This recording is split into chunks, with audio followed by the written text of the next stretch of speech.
2. For economic sustainability, any area needs a tuition-free equivalency college for residents only. There is no such thing in America today, but it is easy to create. The local town attorney general can finance the college through commencing lawsuits on behalf of the town to recover money stolen from the town and or its residents.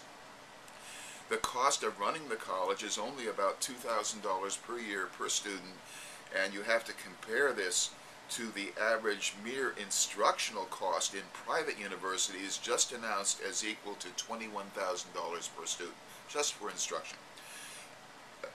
Non-profit schools are half that, and my school, the stripped down of all essentials, is for all costs $2,000 per year per student.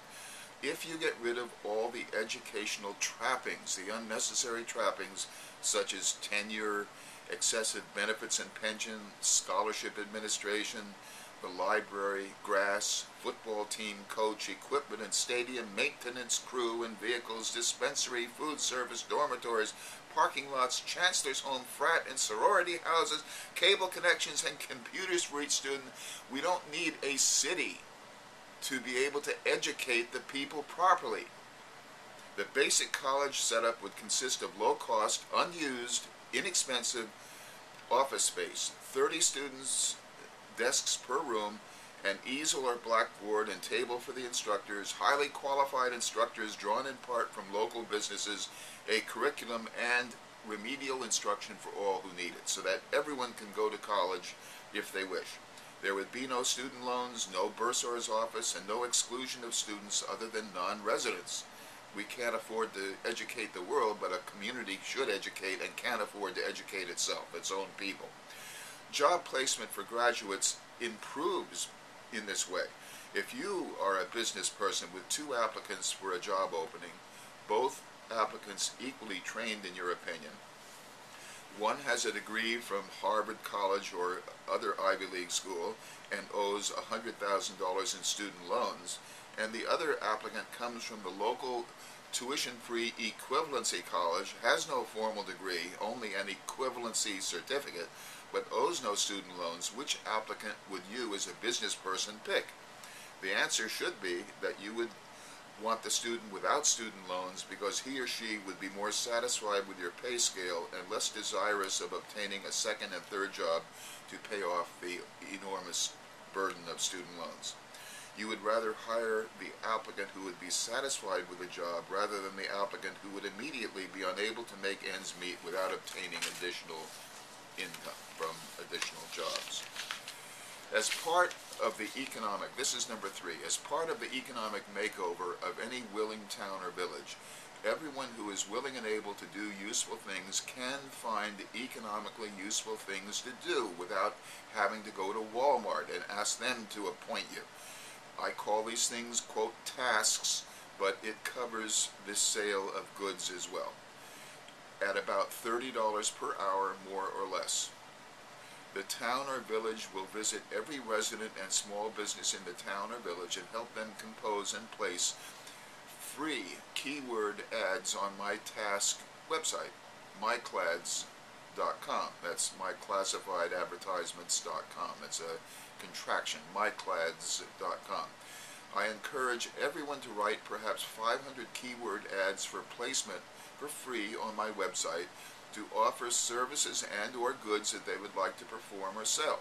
A typical keyword ad could be, quote, tutor quantum mechanics, high school level, unquote, or, quote, have truck with snowplow to shovel driveways, $40, unquote. When everyone in town has his or her free offerings posted on the website, the town would then use low-cost local advertising to market these offerings to the 25-mile radius around the town to create substantial demand for the advertised goods and services. The website has a 50-mile zip code radius search facility to enable anyone to find local advertisers for the types of offerings where local suppliers are important.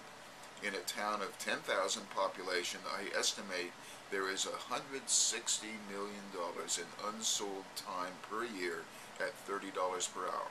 Because when people don't work, it's like an airplane going without anyone in the seats. And that this website of mine could bring in, when properly marketed by the town, could bring in at least $40 million per year in extra income to residents of the town, or more than $12,000 per household as extra income on the average. This would help to create prosperity for the town and its residents, and it would also encourage the adjoining towns and villages in the 25-mile radius to add their own offerings to the database. Reform in the form of task employment or self-employment in small business would spread throughout the United States and create tens of millions of new jobs in the form of tasks, self-employment, and small business, and prosperity for Americans, and preserve the middle class. My website exists for any town or village to use right now, whether or not I am elected to New York State Attorney General. And remember, when the people in the first town start making money, that 25-mile radius with perhaps 15 or 30 other towns are going to start doing the same thing. And this is how we can have a grassroots expansion of employment and also of democracy. This is a grassroots approach by having a sustainable local economy. It's something that we need to do. Number 4, another very important reform which can take place without my election as New York State Attorney General is an area-wide payroll administrator. The problem that I'm addressing is that compliance with federal and state payroll reporting requirements is too onerous, costly, and time-consuming for self-employed persons and many small businesses, including households, by the way. Because of these onerous requirements, many individuals and small businesses refuse to hire anyone at all to avoid having to comply. Tens of millions of jobs are not created as a result, which benefits the major corporations because it results in less competition for them. My idea for a payroll administrator is simple. It can be created as a nonprofit or for-profit activity. It's low cost to set up, a few $100s. The payroll administrator would be similar to an office temporary employment agency and would put the employees of participating small businesses and local households who hire domestics on the payroll of the payroll administrator, who would then process the payroll and charge the correct costs to the participating employers. Each one pays only his own costs. It's not a co-op.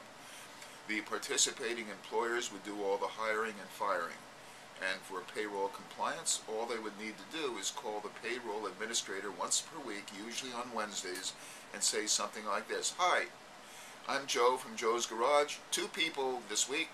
Me, Joe Smith, 40 hours, and Mike Garcia, 44 hours. Thank you. Goodbye." The payroll administrator would do the rest, including the record-keeping, reports, and audits. From the employer's standpoint, this would enable the employer to hire and fire at will, without fear of losing the required disability insurance and workman's compensation insurance policies he has to maintain when he does payroll the traditional way. No longer would the payroll service that he hires be terminated by the payroll service when the small business person Joe ran out of money and could no longer pay a salary to himself.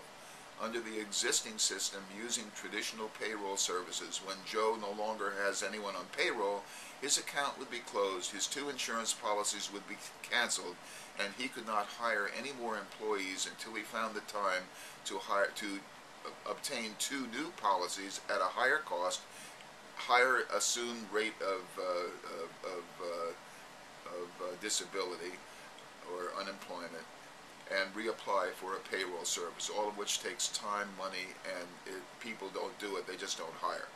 Also, he would have to endure an audit of his account by the New York State Insurance Department to ensure that he paid everything due to the 2 insurance carriers, which might be a few cents. And all of that is why we don't have employment in America.